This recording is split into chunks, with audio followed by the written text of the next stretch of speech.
Okay, hi chemistry. I hope you're ready to science because we are learning about single replacement reactions. Now, you've already learned about reactions, which are of the form A plus B becomes C when combined, where A and B are the two or more reactants, and C is one or more product. Now, there are lots of different kinds of reactions, and one of these kinds is single replacement reactions, which has the form AX plus B becomes Bx plus A. Now, this formula, it's simple enough.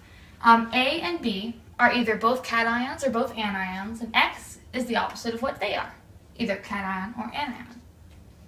Now, what becomes the complicated part is telling whether this reaction will take place. Because you see, it's entirely possible that this reaction will end up looking like this. AX plus B just stays AX plus B. The key to telling whether a single replacement reaction will take place is looking at something called the activity series. The activity series deals with how reactive a certain element is, and basically what it will steal from. For example, an element that's higher on the activity series than another element will steal the cation or anion from another element in the single replacement reaction. For example, if A is higher in the activity series than B, it will keep X. But if B is higher than A, B will take X. Now, maybe this is all sounding a bit crazy, so let me give you an example.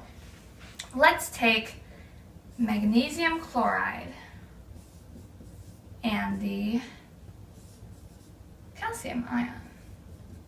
Now, what do they become? So for this, you'll see on your periodic table, down here at the bottom, nice little table-y, I know there are a lot of tables, just bear with me here, you'll find the reactivity series for metals. And you'll see that calcium is higher on the reactivity series than magnesium. So you'll know that calcium and magnesium chloride will end up being calcium chloride and the magnesium ion. They just swap. Now let me give you an anion example as well, but there are more anions because there's also an activity series for them.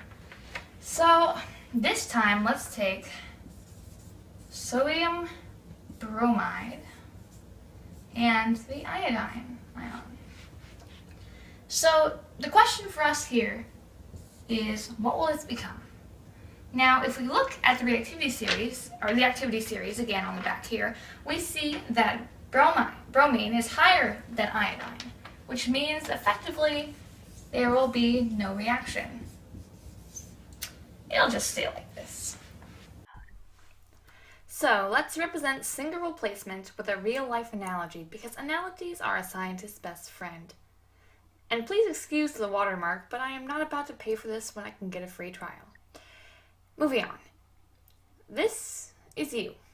You have a job at McDonald's 30 miles away. You should have listened when your mom told you to go to college, but that's neither here nor there. Back to the story. It's time to go to work, so you go into your garage, and the first thing you see is your bicycle. Sure, you could ride to work, but 30 miles is kind of far to bike. Just then, your favorite skateboard rolls out. You contemplate it for a second and intelligently decide you'd rather bike 30 miles than skateboard 30 miles. This is an example of a single replacement reaction that didn't take place. The bike is higher on the activity series than the skateboard, so you stay with the bike and the skateboard remains all alone. Poor skateboard. But what should happen then? But you notice that your car is also parked in the garage. Honestly, the car takes up much more space than the bike. It's a wonder you didn't see it first. Maybe it's because it's way too early. Maybe you weren't expecting to see it because you lent it to your friend Jimmy. Maybe you've always needed glasses, but have never gotten around to it. We're not being judgmental. Anyway, you decide you'd rather drive to work than bike because you are a reasonable human being and you aren't training for the Tour de France. In this case, a single replacement reaction does take place. The car is higher on the activity series than the bike, so you leave the bike and go in the car. The skateboard is still all alone.